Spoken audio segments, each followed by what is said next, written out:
La Sicilia è la regione con la tassa sullo smaltimento dei rifiuti più alta in Italia ed i siciliani naturalmente pagano il conto al proprio comune di residenza.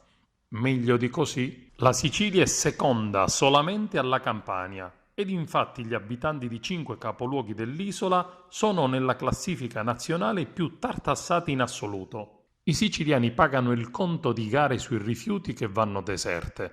Vi sono, ad esempio, 260 stazioni appaltanti che fanno gare e minigare per il servizio dei rifiuti senza alcun controllo, un costo salatissimo causato dalla mancanza di programmazione degli impianti con discarica a dismisura.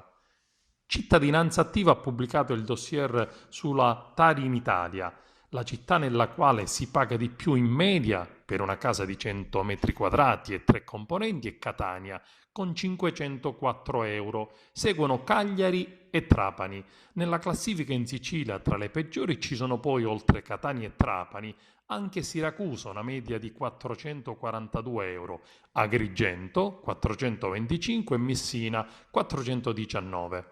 La Sicilia ha una spesa media pari a 394 euro, la Lombardia una media di 241, il Veneto, ad esempio, 234.